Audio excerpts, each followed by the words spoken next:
నమస్కారం. DR focuses కి స్వాగతం. ఆంధ్రప్రదేశ్ రాష్ట్ర వ్యాప్తంగా జూలై 1వ తేదీ నుంచి అమలు కాబోయే పలు పథకాల గురించి తాజా అప్డేట్ అయితే రావడం జరిగింది. జూలై 1వ తేదీ నుంచి ఏ పథకాలు అయితే అమలు కాబోతున్నాయి, వీటికి సంబంధించి రిజిస్ట్రేషన్ ఫామ్ అనేది ఎలా ఉంటుంది, అలాగే పౌర సరఫరాల శాఖ జూలై 1వ తేదీ నుంచి పంపిణీ చేసే రేషన్ సరుకుల గురించి, ఏ జిల్లాలో ఎటువంటి రేషన్ సరుకులు పంపిణీ చేస్తారు, టోటల్‌గా 5 లేదా 6 రేషన్ సరుకులైతే పంపిణీ చేయబోతున్నట్లు తెలియజేయడం జరిగింది. వీటన్నింటికి సంబంధించి ఈ వీడియోలో నేను మీకు పూర్తిగా క్లారిటీ ఇవ్వడంతో పాటు, మనకి ఉచిత బస్సు ప్రయాణానికి సంబంధించి తేదీ కూడా ఫిక్స్ కావడం జరిగింది. వీటన్నింటి గురించి ఈ వీడియోలో నేను మీకు పూర్తి క్లారిటీ ఇస్తాను, చూడండి. పౌర సరఫరాల శాఖ తీసుకున్న కీలక నిర్ణయాల ప్రకారం గత ప్రభుత్వ హయాంలో రేషన్ సరుకుల పంపిణీ సరిగా జరగలేదని, చాలా వరకు కొన్ని ప్రాంతాల్లో అయితే కొన్ని రేషన్ సరుకులు మాత్రమే పంపిణీ చేసి, మరికొన్ని ప్రాంతాల్లో పూర్తిగా కందిపప్పుతో పాటు మిగిలిన రేషన్ సరుకులను కూడా నిలిపివేసిందని, తాజాగా కూటమి ప్రభుత్వం అధికారంలోకి వచ్చిన వెంటనే రేషన్ సరుకుల్లో భాగంగా బియ్యంతో పాటు కొన్ని ప్రాంతాల్లో చక్కెర కూడా అందజేస్తుండగా, ఈ యొక్క చక్కెరను పూర్తి స్థాయిలో అందజేయాలని, దీంతో పాటు ప్రతి లబ్ధిదారునికి కూడా కందిపప్పు కూడా అందజేసేలా చర్యలు చేపట్టాలని చంద్రబాబు నాయుడు ఇప్పటికే పలు కీలక ఆదేశాలు అయితే అందజేయడం జరిగింది. మనకు జూలై 1వ తారీఖున రేషన్ సరుకులతో పాటు కందిపప్పు కూడా అందజేస్తుండగా, ఈ రోజుని కందిపప్పుతో పాటు మరికొన్ని రేషన్ సరుకులను కూడా పంపిణీ చేయాలని తాజా నిర్ణయాలు అయితే తీసుకోవడం జరిగింది. వీటితో పాటు కొన్ని జిల్లాల్లో రాగులు అలాగే జొన్నలు కూడా పంపిణీ చేయాలని ఆదేశాలు అయితే ఇవ్వడం జరిగింది. ప్రస్తుతం రాయలసీమలోని 8 జిల్లాల్లో మాత్రమే రాగులు అనేవి పంపిణీ చేస్తుండగా, మిగిలిన జిల్లాలో కూడా జూలై 1వ తారీఖు నుంచి రాగులు పంపిణీ చేయాలని నిర్ణయాలు అయితే తీసుకోవడం జరిగింది. ప్రస్తుతం రేషన్ కార్డులోని లబ్ధిదారులకు 5 కేజీల బియ్యాన్ని పంపిణీ చేస్తుండగా, ఈ 5 కేజీల బియ్యంలో 3 కేజీల బియ్యాన్ని తగ్గించి, ఈ 3 కేజీల బియ్యం ప్లేస్లో 3 కేజీల రాగులను అయితే పంపిణీ చేయబోతున్నట్లు సమాచారం అయితే రావడం జరిగింది. అలాగే జూలై 1వ తారీఖు నుంచి శ్రీ సత్యసాయి, చిత్తూరు మరియు తిరుపతి జిల్లాలో రేషన్ కార్డుదారులకు రాగులు మరియు జొన్నలు అయితే పంపిణీ చేయబోతున్నట్లు తెలియజేయడం జరిగింది. ఒకవేళ మీకు రాగులు జొన్నలు తీసుకోవడానికి ఇష్టం లేకపోతే పూర్తిగా బియ్యమే తీసుకునే వెసులుబాటు అయితే కూడా కల్పించడం జరిగింది. ఇది మనకి జూలై 1వ తారీఖు నుంచి పంపిణీ చేసే రేషన్ సరుకుల వివరాలు. అలాగే ఉచిత బస్సు ప్రయాణానికి సంబంధించి మన ఆంధ్రప్రదేశ్ ప్రభుత్వం తాజా నిర్ణయాలు అయితే తీసుకోవడం జరిగింది. ఆగస్టు 15వ తేదీన స్వాతంత్ర దినోత్సవం సందర్భంగా మహిళల అందరికీ ఉచిత బస్సు ప్రయాణ సౌకర్యం కల్పించే అవకాశాలు ఉన్నట్లు ఇప్పటికే దీనికి సంబంధించి ఆంధ్రప్రదేశ్ ప్రభుత్వం ఒక నిర్ణయం అయితే తీసుకున్నట్లు తెలియజేయడం జరిగింది. ఈ లోపల ఆంధ్రప్రదేశ్ రాష్ట్రంలో ప్రస్తుతం ఆర్టీసీ బస్సులు ఎన్ని ఉన్నాయి, వీటిలో ఏ రిపేర్లో ఉన్నాయి, వాటిని బాగు చేయడంతో పాటు కొత్త బస్సులను కూడా మన ఏపీ ప్రభుత్వం కొనబోతున్నట్లు, ఇందులో కొన్ని ఎలక్ట్రిక్ బస్సులు కూడా ఉండే అవకాశం ఉన్నట్లు సమాచారం అయితే రావడం జరిగింది. ఈ ఉచిత బస్సు ప్రయాణ సౌకర్యానికి సంబంధించి మహిళలకు తప్పనిసరిగా ఆంధ్రప్రదేశ్ రాష్ట్రానికి సంబంధించిన వారై ఉండాలి. మీకు సంబంధించి ఆధార్ కార్డ్ కానీ, లేదా ఓటర్ కార్డ్ కానీ, లేదా రేషన్ కార్డ్ కానీ ఏదైనా సరే మీ యొక్క ఫోటో అనేది ఉండి, మీకు సంబంధించిన అడ్రస్ ప్రూఫ్లో ఏవైనా సరే ఒక డాక్యుమెంట్ కనుక చూపించినట్లయితే మీకు ఆంధ్రప్రదేశ్ రాష్ట్ర వ్యాప్తంగా ఎక్కడికైనా సరే ఉచిత బస్సు ప్రయాణ సౌకర్యం కల్పించబోతున్నట్లు చర్యలు అయితే తీసుకోవడం జరిగింది. ఇకపోతే మనకి జూలై నెలలో ప్రారంభమయ్యే మరొక పథకం ఏంటంటే, క్యాబినెట్ భేటీలో తీసుకున్న నిర్ణయం ప్రకారం జూలై 1వ తేదీ నుంచి 7,000 రూపాయల పెన్షన్ పంపిణీ చేయడంతో పాటు, మిగిలిన వారికి అందరికీ కూడా ఎవరికైతే పెంచిన పెన్షన్ అమౌంట్ ఉంటుందో అటువంటి వారికి ఇంటి వద్దకే గ్రామ లేదా వార్డు సచివాలయ సిబ్బంది ద్వారా పెన్షన్ అనేది పంపిణీ చేయడం జరుగుతుంది. అయితే పూర్తి స్థాయిలో ఈ యొక్క పెన్షన్ పంపిణీ నుంచి వాలంటీర్లను అయితే తొలగించడం జరిగింది. ఎందుకంటే కొన్ని ప్రాంతాల్లో వాలంటీర్లు ఉన్నారు, కొన్ని ప్రాంతాల్లో వాలంటీర్లు లేరు. వాళ్ళు రాజీనామా చేయడం కారణంగా కొన్ని ప్రాంతాల్లో వాలంటీర్లు లేరు కనుక వారికి పెన్షన్ పంపిణీ విధుల నుంచి తొలగించడం జరిగింది.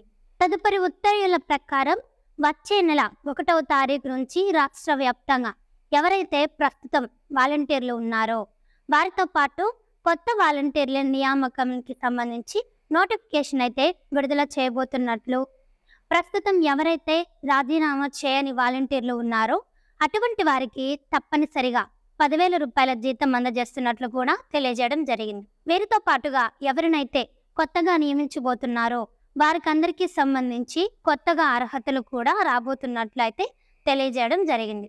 కొత్త అర్హతల ఆధారంగా వారికి సంబంధించిన పని దినాలు కూడా పెంచే అవకాశం అయితే ఉంది. ప్రస్తుతానికి ఉన్న అప్డేట్ ప్రకారం 100 నుంచి 150 ఇళ్లకి ఈ యొక్క వాలంటీర్స్ని అయితే నియమించబోతున్నట్లు సమాచారం. దీనికి సంబంధించి మనకి త్వరలోనే నోటిఫికేషన్ అయితే రాబోతుంది.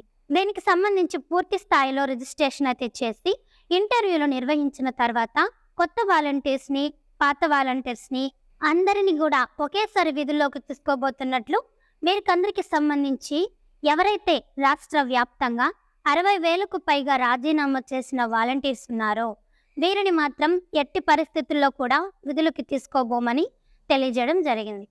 దీనికి సంబంధించి హైకోర్టులో పిటిషన్ అయితే వేయడం కూడా జరిగింది.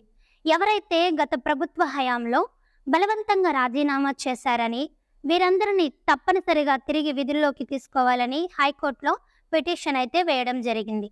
అలాగే ఏపీ ప్రభుత్వం తాజాగా తీసుకున్న కేబినెట్ నిర్ణయం ప్రకారం జూలై 1 నుంచి మెగా డిఎస్సికి సంబంధించిన రిజిస్ట్రేషన్ను కూడా ప్రారంభించబోతున్నట్లు సమాచారం. దీనికోసం ప్రత్యేకంగా ఒక వెబ్ పోర్టల్ని కూడా ప్రారంభించబోతున్నట్లు తెలియజేయడం జరిగింది. ఇవి మనకి జూలై 1వ తారీఖు నుంచి 100% అమలు అవ్వబోయే ప్రభుత్వ పథకాలు. ఇందులో భాగంగా జూలై 1వ తారీఖు నుంచి రైతులకు సంబంధించి రైతు భరోసా లేదా అన్నదాత సుఖీభావ పథకానికి సంబంధించిన రిజిస్ట్రేషన్స్ కూడా ప్రారంభించే పరిస్థితి అయితే ఉంది. ఇందులో భాగంగా రైతులకు సంబంధించి ప్రభుత్వం 20,000 రూపాయల ఆర్థిక సహాయం అయితే అందజేస్తామని తెలియజేయడం జరిగింది. దీంతో పాటు ప్రతి ఇంట్లో రేషన్ కార్డులో ఎంతమంది పిల్లలు ఉంటే అంతమందికి కూడా తల్లికి వందనం పేరుతో 15,000 రూపాయలు ఇస్తామని కూడా తెలియజేయడం జరిగింది. ఈ 2 పథకాలకు సంబంధించి త్వరలో రిజిస్ట్రేషన్ ప్రక్రియ అనేది ప్రారంభం కాబోతున్నట్లు సమాచారం. ఇది టోటల్గా మన ఆంధ్రప్రదేశ్ ప్రభుత్వ పథకాలకి సంబంధించిన ఇన్ఫర్మేషన్. ఈ వీడియో కనుక మీకు నచ్చినట్లయితే లైక్ చేయండి. మరికొన్ని లేటెస్ట్ న్యూస్ కోసం వెంటనే మన ఛానల్ని సబ్స్క్రైబ్ చేసుకోండి. ఈ వీడియోపై మీ విలువైన అభిప్రాయాన్ని కామెంట్ రూపంలో తెలియజేయండి. నమస్కారం, డిఆర్ ఫోకస్కి స్వాగతం. ఆంధ్రప్రదేశ్ రాష్ట్ర వ్యాప్తంగా జూలై 1వ తేదీ నుంచి అమలు కాబోయే పలు పథకాల గురించి తాజా అప్డేట్ అయితే రావడం జరిగింది. జూలై 1వ తేదీ నుంచి ఏ పథకాలు అయితే అమలు కాబోతున్నాయి, వీటికి సంబంధించి రిజిస్ట్రేషన్ ఫామ్ అనేది ఎలా ఉంటుంది, అలాగే పౌర సరఫరాల శాఖ జూలై 1వ తేదీ నుంచి పంపిణీ చేసే రేషన్ సరుకుల గురించి, ఏ జిల్లాలో ఎటువంటి రేషన్ సరుకులు పంపిణీ చేస్తారు, టోటల్గా 5 లేదా 6 రేషన్ సరుకులు అయితే పంపిణీ చేయబోతున్నట్లు తెలియజేయడం జరిగింది. వీటన్నింటికి సంబంధించి ఈ వీడియోలో నేను మీకు పూర్తిగా క్లారిటీ ఇవ్వడంతో పాటు మనకి ఉచిత బస్సు ప్రయాణానికి సంబంధించి తేదీ కూడా ఫిక్స్ కావడం జరిగింది. వీటన్నింటి గురించి ఈ వీడియోలో నేను మీకు పూర్తి క్లారిటీ ఇస్తాను, చూడండి. పౌర సరఫరాల శాఖ తీసుకున్న కీలక నిర్ణయాల ప్రకారం గత ప్రభుత్వ హయాంలో రేషన్ సరుకుల పంపిణీ సరిగా జరగలేదని, చాలా వరకు కొన్ని ప్రాంతాల్లో అయితే కొన్ని రేషన్ సరుకులు మాత్రమే పంపిణీ చేసి మరికొన్ని ప్రాంతాల్లో పూర్తిగా కందిపప్పుతో పాటు మిగిలిన రేషన్ సరుకులను కూడా నిలిపివేసిందని, తాజాగా కూటమి ప్రభుత్వం అధికారంలోకి వచ్చిన వెంటనే రేషన్ సరుకుల్లో భాగంగా బియ్యంతో పాటు కొన్ని ప్రాంతాల్లో చక్కెర కూడా అందజేస్తుండగా, ఈ యొక్క చక్కెరను పూర్తి స్థాయిలో అందజేయాలని, దీంతో పాటు ప్రతి లబ్ధిదారునికి కూడా కందిపప్పు కూడా అందజేసేలా చర్యలు చేపట్టాలని చంద్రబాబు నాయుడు ఇప్పటికే పలు కీలక ఆదేశాలు అయితే అందజేయడం జరిగింది. మనకు జూలై 1వ తారీఖున రేషన్ సరుకులతో పాటు కందిపప్పు కూడా అందజేస్తుండగా, ఈ రోజున ఈ కందిపప్పుతో పాటు మరికొన్ని రేషన్ సరుకులను కూడా పంపిణీ చేయాలని తాజా నిర్ణయాలు అయితే తీసుకోవడం జరిగింది. వీటితో పాటు కొన్ని జిల్లాల్లో రాగులు అలాగే జొన్నలు కూడా పంపిణీ చేయాలని ఆదేశాలు అయితే ఇవ్వడం జరిగింది. ప్రస్తుతం రాయలసీమలోని 8 జిల్లాల్లో మాత్రమే రాగులు అనేవి పంపిణీ చేస్తుండగా, మిగిలిన జిల్లాలో కూడా జూలై 1వ తారీఖు నుంచి రాగులు పంపిణీ చేయాలని నిర్ణయాలు అయితే తీసుకోవడం జరిగింది. ప్రస్తుతం రేషన్ కార్డులోని లబ్ధిదారులకు 5 కేజీల బియ్యాన్ని పంపిణీ చేస్తుండగా, ఈ 5 కేజీల బియ్యంలో 3 కేజీల బియ్యాన్ని తగ్గించి, ఈ 3 కేజీల బియ్యం ప్లేస్‌లో 3 కేజీల రాగులనైతే పంపిణీ చేయబోతున్నట్లు సమాచారం అయితే రావడం జరిగింది. అలాగే జూలై 1వ తారీఖు నుంచి శ్రీ సత్యసాయి, చిత్తూరు మరియు తిరుపతి జిల్లాలో రేషన్ కార్డుదారులకు రాగులు మరియు జొన్నలు అయితే పంపిణీ చేయబోతున్నట్లు తెలియజేయడం జరిగింది. ఒకవేళ మీకు రాగులు, జొన్నలు తీసుకోవడానికి ఇష్టం లేకపోతే పూర్తిగా బియ్యమే తీసుకునే వెసులుబాటు అయితే కూడా కల్పించడం జరిగింది. ఇది మనకి జూలై 1వ తారీఖు నుంచి పంపిణీ చేసే రేషన్ సరుకుల వివరాలు. అలాగే ఉచిత బస్సు ప్రయాణానికి సంబంధించి మన ఆంధ్రప్రదేశ్ ప్రభుత్వం తాజా నిర్ణయాలు అయితే తీసుకోవడం జరిగింది. ఆగస్టు 15వ తేదీన స్వాతంత్ర దినోత్సవం సందర్భంగా మహిళల అందరికీ ఉచిత బస్సు ప్రయాణ సౌకర్యం కల్పించే అవకాశాలు ఉన్నట్లు ఇప్పటికే దీనికి సంబంధించి ఆంధ్రప్రదేశ్ ప్రభుత్వం ఒక నిర్ణయం అయితే తీసుకున్నట్లు తెలియజేయడం జరిగింది. ఈ లోపల ఆంధ్రప్రదేశ్ రాష్ట్రంలో ప్రస్తుతం ఆర్టీసీ బస్సులు ఎన్ని ఉన్నాయి, వీటిలో ఏ రిపేర్లో ఉన్నాయి, వాటిని బాగు చేయడంతో పాటు కొత్త బస్సులను కూడా మన ఏపీ ప్రభుత్వం కొనబోతున్నట్లు, ఇందులో కొన్ని ఎలక్ట్రిక్ బస్సులు కూడా ఉండే అవకాశం ఉన్నట్లు సమాచారం అయితే రావడం జరిగింది. ఈ ఉచిత బస్సు ప్రయాణ సౌకర్యానికి సంబంధించి మహిళలకు తప్పనిసరిగా ఆంధ్రప్రదేశ్ రాష్ట్రానికి సంబంధించిన వారై ఉండాలి. మీకు సంబంధించి ఆధార్ కార్డ్ కానీ, లేదా ఓటర్ కార్డ్ కానీ, లేదా రేషన్ కార్డ్ కానీ ఏదైనా సరే మీ యొక్క ఫోటో అనేది ఉండి, మీకు సంబంధించిన అడ్రస్ ప్రూఫ్లో ఏవైనా సరే ఒక డాక్యుమెంట్ కనుక చూపించినట్లయితే మీకు ఆంధ్రప్రదేశ్ రాష్ట్ర వ్యాప్తంగా ఎక్కడికైనా సరే ఉచిత బస్సు ప్రయాణ సౌకర్యం కల్పించబోతున్నట్లు చర్యలు అయితే తీసుకోవడం జరిగింది.